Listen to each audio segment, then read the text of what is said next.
डमरू डम डम बोले, अगम निगम के भेद खोले। उनका डमरू डम डम बोले, अगम निगम का भेद खोले। उनका डमरू डम डम बोले, अगम निगम के भेद खोले। उनका डमरू डम डम बोले, अगम निगम का भेद खोले। ऐसा भक्तों का रखवाला, भक्तों का रखवाला कोई नहीं। भोलेनाथ से निराला कोई और नहीं। भोलेनाथ से कोई और नहीं।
जब जब करवट बदले, आप चमकते अगले पिछले।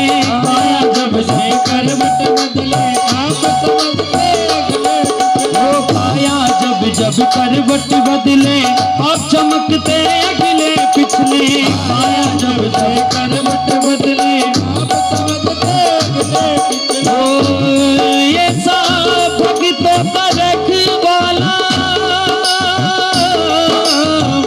भक्तों का रखवाला कोई नहीं। भोले ओ भोले। सभी लोग दोनों हाथ ऊपर करके ताली की सेवा देते हुए आनंद लेंगे दोनों भैया। ऐसा भक्तों का रखवाला कोई नहीं। भोले ओ भोले ओ भोलेनाथ से निराला कोई और नहीं। भोलेनाथ से निराला कोई और नहीं।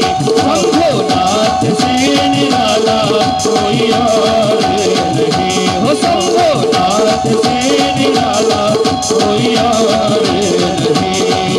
हो बम भोले बम भोले बम बम बम भोले बम भोले बम बम भोले बम भोले बम बम बम भोले बम भोले बम बम बम। यही वो मंत्र है, यही वो तंत्र है, यही वो मंत्र है, यही वो तंत्र है। टाइम से जपोगे तो मिलेगा सारे गम। बम भोले बम भोले बम बम बम भोले बम भोले बम बम बम भोले बम भोले बम बम बम भोले बम भोले बम बम बम। यही वो मंत्र है, यही वो तंत्र है, यही वो मंत्र है, यही वो तंत्र है। टाइम से जपोगे तो मिटेंगे सारे गम। बम भोले बम भोले बम बम बम भोले बम भोले बम बम बम भोले बम भोले बम बम बम भोले बम भोले बम बम बम भोले बम भोले बम भोले।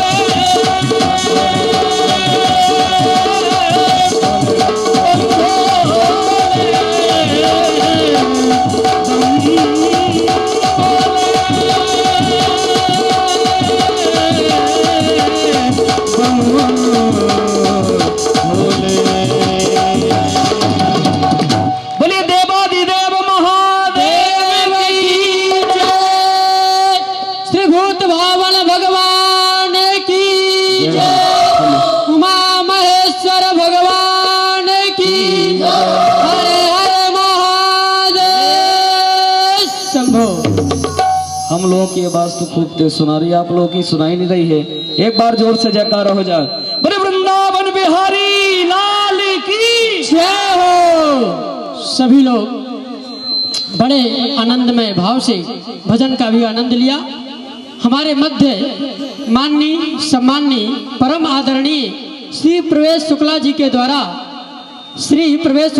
द्वारा 1100 की राशि हमारे भागवत के कार्य में प्राप्त हुई, जो कि विधायक के प्रतिनिधि और कुबरी से रहने वाले हैं, कुबरी से हैं। साथ ही साथ सुदीप द्विवेदी जी की तरफ से भी 1100 की राशि प्राप्त हुई, जो महामंत्री के पद पर हैं करौंदी से। साथ ही साथ श्री राजकुमार गोस्वामी जी, आपकी भी तरफ से 1100 की राशि प्राप्त हुई। साथ ही साथ श्री गंगा प्रसाद साहू जी करौंदी से, आपकी तरफ से भी 1100 रुपए की राशि प्राप्त हुई। आप सभी को भगवान की तरफ से, हमारे भागवत कथा व्यासपीठ की तरफ से बहुत बहुत साधुवाद, आशीर्वाद। आपके हृदय में भगवान का स्थान बना रहे, ऐसे ही लगन, ऐसे ही धर्म के कार्य में आपकी संपत्ति, आपका धन सहयोग सदा बना रहे। भगवान आपको दिन रात चौगुना माता लक्ष्मी की कृपा करते रहें। जय जय श्री राधे। श्री राधे। तो अब यहाँ भगवान शिव ने सब पर कृपा की। यहाँ पर महाराज मनु एवं शत्रुपा की 3 कन्याओं के वंश का वर्णन हम सभी ने श्रवण किया। आगे चलकर यही माता सती का जन्म महाराज हिमांचल के यहाँ होता है और माता मैना से, और भगवान शंकर के साथ इनका पुनः तपस्या, घोर तपस्या करके और भगवान शंकर के साथ इनका विवाह होता है। इस तरह से हमने माता प्रसूति एवं माता सती के चरित्र का वर्णन किया।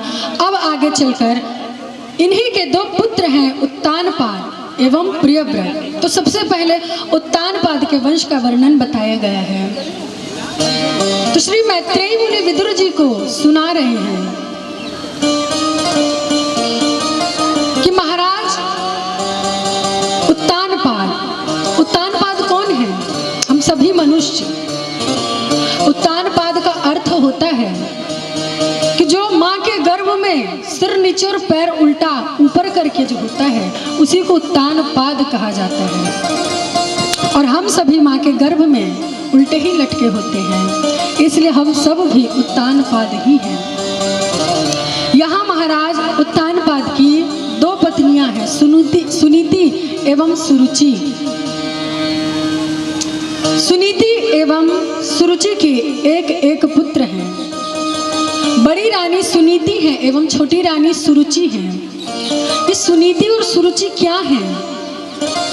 सुनीति जिसकी नीति, जिसके कार्य सुंदर हो, वो है सुनीति। जो धर्म का आचरण करती हो, जो शास्त्र की बातों को ध्यान में रखती हो, शास्त्र के अनुसार चलती हो, वो है सुनीति। और सुरुचि कि जो हमारे मन में आएगा, जो हमारी रुचि कहेगी, हम वही करेंगे। लेकिन हमें सबसे ज्यादा प्रिय कौन है? सुरुचि। क्योंकि हम अपने मन की केवल सुनते हैं, अपने बुद्धि की सुनते हैं। एक दिन माता सुनीति के पुत्र हैं ध्रुव जी और सुरुचि के पुत्र हैं उत्तम। 5 वर्ष के हैं महाराज ध्रुव। एक दिन इनके मन में लालसा आई कि मैं अपने पिता की गोद में बैठना चाहता हूँ। राजसभा में जाकर अपने पिता उत्तानपाद की गोद में जाकर बैठ गए। तो सौतेली माँ सुरुचि ने जाकर उन्हें गोद से उतार दिया और कहा कि इस गोद में बैठने का अधिकार तुझे नहीं है। क्यों? क्योंकि तूने मेरे गर्भ से जन्म नहीं लिया। तुझे मेरे गर्भ से जन्म लेना पड़ेगा, तब जाकर तू इस गोद का अधिकारी है।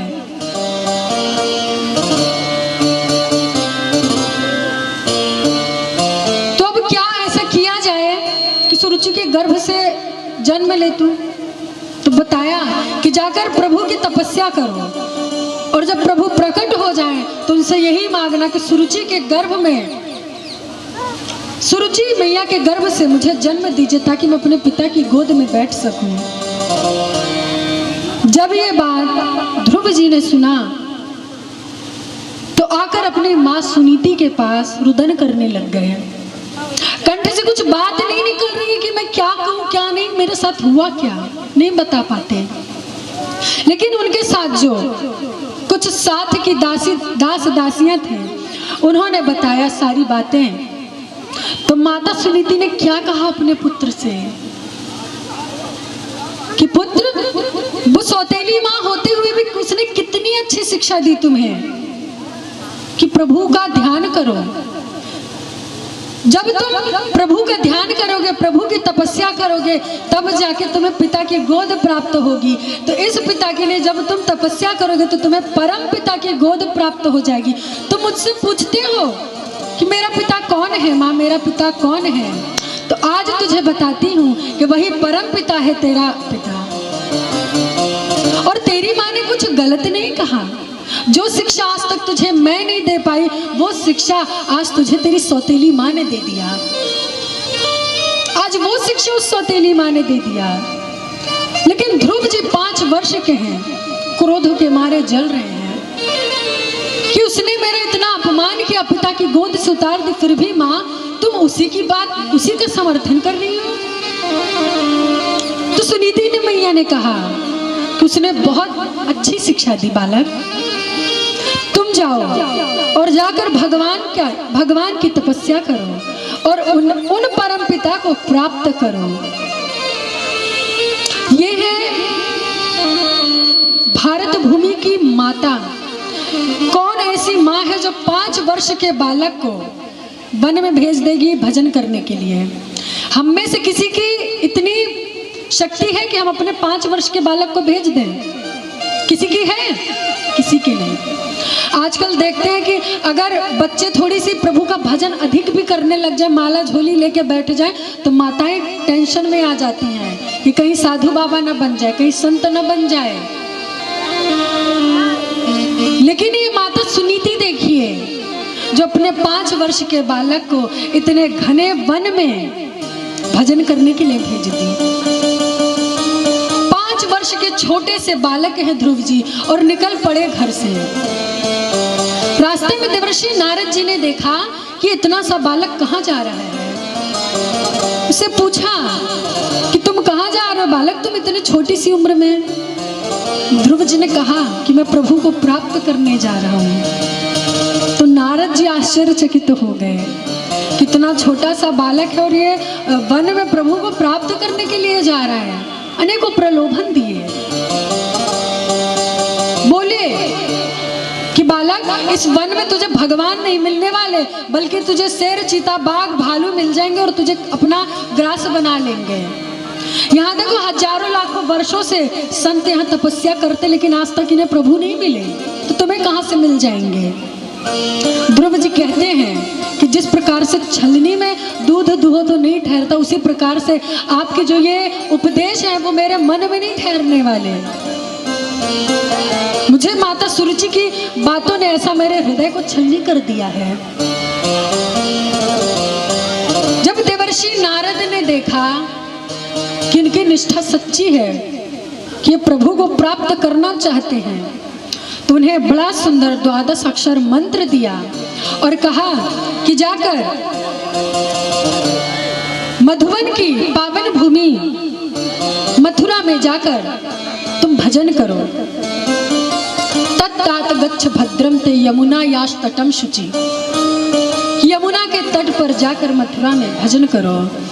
अब यहाँ श्री ध्रुव जी महाराज तपस्या करने लग गए, भजन करते हैं। पहले तो पहले महीने में 3 दिन में 1 दिन फल ले लिया करते थे।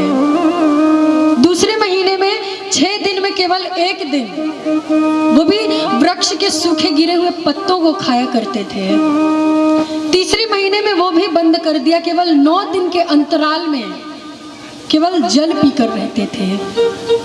जैसे ही चौथा महीना आया, जल पीना भी त्याग दिए और 12-12 दिन के अंतराल में केवल एक बार श्वास लेते थे। अब जैसे ही 5वां महीना आया, श्वास लेना भी छोड़ दिया। और जैसे ही श्वास लेना भी छोड़ दिया ध्रुव जी ने, क्योंकि जो भक्त होते हैं उनकी श्वास श्वास प्रभु से जुड़ी हुई होती है और प्रभु के द्वारा हम सभी प्राणियों को ये सूर्य का ताप, प्रकाश और श्वास, जल ये सब प्राप्त होता है। जब यहाँ ध्रुव जी ने श्वास लेना छोड़ दिया तो सभी संसार के लोगों की श्वास रुक गई। श्वास लेने में सबको तकलीफ होने लग गई। भगवान नारायण के पास जाकर बोला कि प्रभु ये क्या हो गया, हम सभी को श्वास लेने में इतनी कठिनाई क्यों हो रही है। भगवान नारायण ने कहा कि आप सभी डरो मत, आप सभी डरो मत, ये मेरे छोटे से भक्त ध्रुव जी की तपस्या का फल है। तो सभी देवताओं ने कहा कि प्रभु आप तुरंत जाकर और जल्दी दर्शन दीजिए। लेकिन यहाँ भगवान नारायण कहते हैं कि मैं दर्शन देने नहीं जा रहा हूँ, आज मैं दर्शन करने जा रहा हूँ अपने भक्त का। अपने भक्त का दर्शन आज प्रभु नारायण स्वयं करने जा रहे हैं। जैसे ही भगवान नारायण बालक ध्रुव के पास पहुंचते हैं, लेकिन यहाँ क्या देखा कि ध्रुव जी तो समाधि लगाए प्रभु का, जो स्वरूप प्रभु के सामने है उनके, वही स्वरूप वो अपने हृदय में दर्शन कर रहे हैं। प्रभु खड़े खड़े सोच रहे हैं कि अब आंख खोलेगा, अब नेत्र खोलेगा। लेकिन जब इतनी सुंदर छटा उनको उनके हृदय में ही दिव्य दर्शन हो रहा है तो वो आंख काहे को खोलने जाए। तभी प्रभु ने अपनी जो दिव्य छवि थी ध्रुव जी के हृदय से, उस छवि को हटा लिए। और जैसे ही वह छटा हटी तो ध्रुव जी छटपटा गए और तुरंत अपने नेत्र खोले। नेत्र खोलकर देखा तो प्रभु को देखा। प्रभु के दर्शन कर रहे हैं लेकिन वाणी अवरुद्ध है, कुछ बोलते नहीं बनता। 5 वर्ष के बालक हैं, न कुछ पढ़े हैं न कुछ जानते हैं अभी कि प्रभु मैं आपकी कैसे स्तुति करूं, मुझे कुछ आता ही नहीं। तो भगवान नारायण समझ गए और अपना शंख ध्रुव जी के कपोल से लगाया। और जैसे ही प्रभु का शंख ध्रुव जी के कपोलों से लगा कि उनकी वाणी खुल गई और बड़ी सुंदर स्तुति करते हैं कि योऽन्तः प्रविश्य मम वाचमिमां प्रसूप्तां संजीवयत्यखिल शक्तिधरा स्वधाम्ना अन्याश्च हस्तचरणश्रवणत्वगादि प्राणान्नमो भगवते पुरुषाय तुभ्यम्। बड़ी सुंदर स्तुति की। ध्रुव जी कहते हैं कि प्रभु मेरे पास वाणी नहीं थी, ना ही मेरे पास कोई सामर्थ्य नहीं था, लेकिन तब भी आपने मुझ पर कृपा की। भगवान नारायण इतने प्रसन्न हैं, ध्रुव जी से कहते हैं कि मांग बेटा तुझे क्या चाहिए। ध्रुव जी कहते हैं कि प्रभु मुझे अब कुछ चाहिए ही नहीं, जो चाहिए था वो तो मिल गया। लेकिन भगवान नारायण जानते हैं, भगवान नारायण तो हम सभी के हृदय की जानते हैं, तो वो इतने छोटे से भक्त के हृदय की क्या नहीं जानेंगे। लेकिन प्रभु का दर्शन पाने के बाद ऐसा कौन है जिसने कभी कुछ मांगा हो। ऐसा कोई भक्त नहीं है जो प्रभु के दर्शन करने के बाद कुछ सांसारिक वस्तु कोई मांग सके, क्योंकि उन्हें पाने के बाद सारी इच्छाएं ही समाप्त हो जाती हैं। तो ध्रुव जी ने स्तुति की बड़ी सुंदर कि आप ही मेरे अंतःकरण में विराजमान हैं, आपसे कुछ भी छिपा नहीं है। और यहाँ प्रभु के बड़े सुंदर दिव्य दर्शन करके स्तुति करने के बाद भगवान नारायण ने कहा कि ध्रुव बेटा अब तुम जाकर राज्य करो, मेरे कहने पर राज्य करो। ध्रुव जी नहीं चाहते कि मुझे कोई राज्य मिले, लेकिन तब भी प्रभु ने दिया। ध्रुव जी जैसे ही अपने गांव के निकट पहुंचने लगे। उतने पर जब उत्तानपाद को पता चला, महाराज उत्तानपाद को एवं सुरुचि मैया को, तो सभी उनके स्वागत में खड़े हैं। आज जिस सुरुचि ने उस बालक को पिता की गोद से उठा दिया था, आज वो सुरुचि भी उनके स्वागत में खड़ी है। जा पर कृपा राम की हुई, ता पर कृपा करे सब कोई। जब भगवान नारायण की कृपा हो गई इन पर, तो आज सभी इनके स्वागत में खड़े हैं। पिता के आंखों से झरझर अश्रु बह रहे हैं। प्रभु के दर्शन करके मेरा पुत्र लौटा है। ध्रुव जी जैसे ही पहुंचे, पिता ने हृदय से लगा लिया, माता ने हृदय से लगा लिया, रुदन करने लग गए कि ना जाने इस कोमल से शरीर पे कितने कष्ट सहे होंगे मेरे इस छोटे से बालक ने। और यहाँ से महाराज उत्तानपाद को वैराग्य हो गया और सारा राजपाट अपना ध्रुव जी को सौंपकर और स्वयं वन में जाकर भजन करने लग गए और परम गति को प्राप्त किया। इधर सुरुचि के पुत्र उत्तम को यक्षों ने मार डाला। जब ये बात ध्रुव जी को पता चली तो जाकर यक्षों से लड़ने लग गए, लेकिन महाराज मनु ने आकर उन्हें मना किया कि ध्रुव आप ये कार्य मत करिए, क्यों, आप तो प्रभु के भक्त हैं और जो होता है उनकी इच्छा से ही होता है, कुछ भी उनकी इच्छा के विरुद्ध नहीं होता। तो यदि उत्तम की मृत्यु हो भी गई तो इस पे झगड़ा नहीं करना चाहिए, ये भक्त के लक्षण नहीं है। तो यहाँ ध्रुव जी बात मान गए और सुरुचि का, माता सुरुचि का भी अंत हो गया। इधर ध्रुव जी का विवाह हुआ भ्रमी एवं इला नाम की कन्या से। दोनों से विवाह हुआ। इनके दो पुत्र हुए, उत्कल एवं वत्सर, ये दो पुत्र हुए। आगे चलकर इन्हीं ध्रुव जी के वंश में आगे चलकर परम धर्मात्मा महाराज अंग का जन्म हुआ। बड़े धर्मात्मा है, लेकिन इनकी पत्नी मृत्यु की पुत्री सुनीता है और इनका पुत्र हुआ वेन। वेन में अपनी माँ के गुण आ गए क्योंकि मृत्यु की पुत्री है। तो महाराज अंग तो बड़े धर्मात्मा है, लेकिन पुत्र जो वेन है वह बड़ा परेशान करके रखता है सारी प्रजा को। छोटे छोटे बालकों को रास्ते में खेलते उठाकर मार डालता है, कुआं में ले जाकर फेंक देता है। सारी प्रजा दुखी हो जाती है। जब महाराज अंग ने देखा कि मुझे पुत्र से इतना कष्ट है, तो अपने ही राज्य की गुफा में जाकर छुप गए और चारों ओर सभी प्रजा उन्हें ढूंढी, लेकिन वो कहीं नहीं मिले। जब कहीं नहीं मिले तो राज्य को एक राजा की आवश्यकता होती है। तो सभी ने मिलकर और वेन को राज्य पाट दे दिया। अब जैसे ही वेन राजगद्दी पर बैठा तो क्या कहने लग गया कि न यष्टव्यम न दातव्यम न होतव्यम द्विजः क्वचित् इति निवारयत् धर्मं भैर्य घोषेण सर्वशः। चारों ओर नारे लगवा दिया कि न होतव्यम न दातव्यम, न ब्राह्मण भोजन होगा, न हवन होगा, न संतों का सत्कार किया जाएगा मेरे राज्य में। क्यों? क्योंकि राजा ही सबसे बड़ा भगवान होता है और किसी जार पुरुष की तुम पूजा करोगे, ऐसा नहीं हो सकता। राजा ही देवता होता है और राजा की ही पूजा करो। अब न यज्ञ होंगे न हवन होंगे इस राज्य में। ऐसी ऐसी जब बातें होने लग गई तो संत सारे परेशान हो गए। संतों ने बहुत समझाने की कोशिश की, लेकिन वेन नहीं माना। सभी संतों ने जोर की हुंकार भरी और संतों के हुंकार से वेन का प्राणांत हो गया। जब वेन का प्राणांत हो गया तो संतों ने सोचा कि हम तो इन्हें सुधारने आए थे, हमने तो इन्हें ही सुधार दिया, अब क्या होगा। तो वेन के शरीर का मंथन किया तो जिससे निषाद राज की उत्पत्ति हुई।